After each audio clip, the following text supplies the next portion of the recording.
Има ли поубаво нешто од сознанието дека градот во кој си роден и во кој живееш, градот во кој си растел, градот на твоето вчера, денес и утре, и градот кој го сакаш неизмерно, одбележува 73 години од својата прва слободарска мугра.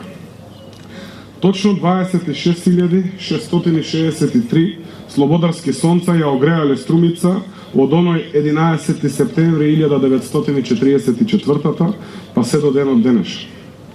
Нека вечно царува мудроста и слободарскиот дух кај луѓето, да даде Господ уште 1000 пати до толку мугри да доживее градот под царевите кули, како и сите негови жители, што ќе се родат под звезденото струмичко небо во годините и вековите кои се пред нас.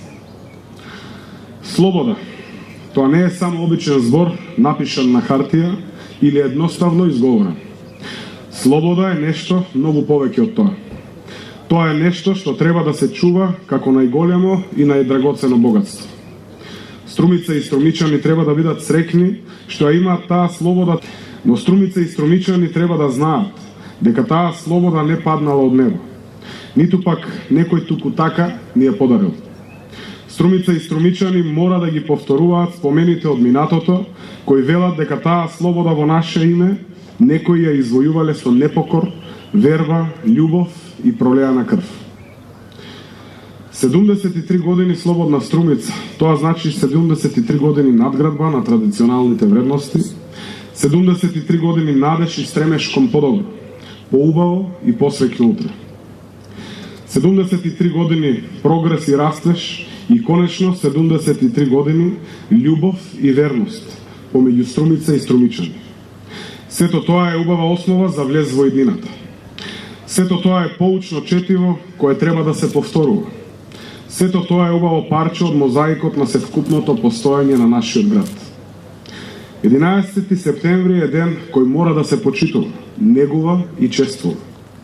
11. септември е празник достоен за празнување. 11. септември е јазол кој црсто го поврзува минатото, сегашноста и иднината. Секој од овие три нешта не може да обстои само за себе. Овие три нешта мора да живеат во симбиоза, како што живеат трите збора кои започнуваат на истата буква. Струмица, септември, слобода. Почитувани сограѓани, кога зборуваме за ослободувањето на Струмица, тогаш мора да ги споменеме имињата на големите струмички родолюби кои изборија заслужено место во нашата историја. Луѓе кои него штедеа својот живот за слободата на својот град и својата татковина. Најголемиот дел од нив него дочека 11. септември 1944 година и не ја почувствуваа убавината на слободата, но дадоа огромен придонес тој ден сепак да остане. Нивниот недосонуван сон е наше убаво јаве и затоа треба да им бидеме вечно благодарни. Струмица треба и мора да се гордее со Благо Јанков Мучев, Јерас Цунев, Сандо Масев, Јоска Свештарот, Боро Џони, Боро Поцков и останатите. Струмица треба и мора да ги почитува и слави тие имиња, ако сака да биде почитувана како град кој држи до себе и до својата историја, до своите севкупни вредности. Струмица треба и мора да го чува споменот за нив и да го пренесува од колено на колено на идните поколенија струмичани. Вреди да се спастри од заборав податокот дека од Струмица и Струмичко во народно-ослободителната борба учествувале 3800 борци, од кои 75 ги положиле своите животи во војната, дека повеќе од 100 биле жртви на фашизмот, а 58 останале воени инвалиди. Струмица даде и 2 народни херои и 11 носители на партизанска споменица од 1941 година. Овие бројки и факти не се за занемарување. Тие сведочат за струмичкиот влог во севкупниот македонски непокор изразен во народно-ослободителната борба.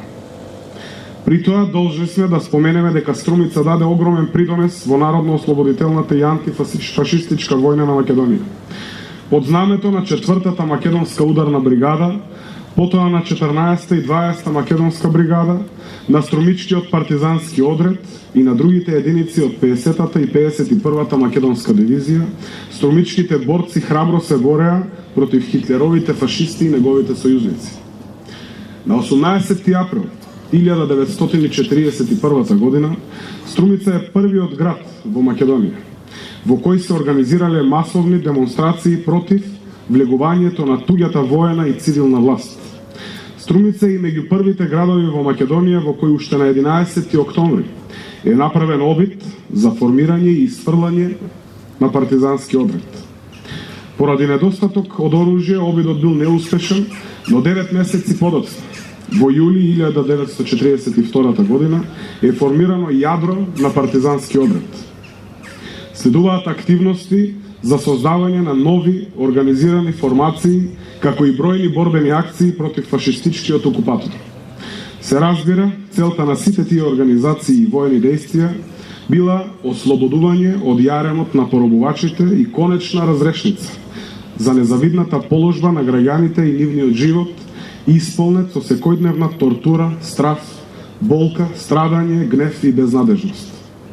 И конечно осамнал тој 11 септември 1944 година, кога над Струмица огреало првото слободарско сонце. Струмичкиот партизански одред под команда на Боро Поцков од Попчево преку Ридот Коритниче го кренусува својот победоносен поход со влегување во Струмица и со ослободување на градот од окупаторската фашистичка власт. Борците од одредот биле со овоодушевување пречекани од струмичани, а ослободувањето на градот била причина за огромна среќа и радост. Со тоа и сонот на борците и сонот на граѓаните на Струмица станале едно прекрасно јаве. Почитувани сограѓани, денес мора да бидеме горди на празникот што го празнуваме, на слободата што ја славиме, на градот во кој живееме. Слободата треба да ја почувствуваме во сите нејзини сегменти, а градот треба да го надградуваме по мерка на сите оние кои живеат во него. И за едното и за другото потребно е љубов, разбирање и многу труд. Во убав и слободен град треба да живеат слободни луѓе. Таквите слободни луѓе можат да сторат многу повеќе и за себе, и за градот, а и за Република Македонија. Нека ни е среќна 73 годишнината од ослободувањето на Струмица. Нека ни е честити вековит 11 септември. Да сте ни живи и здрави, ви благодарам.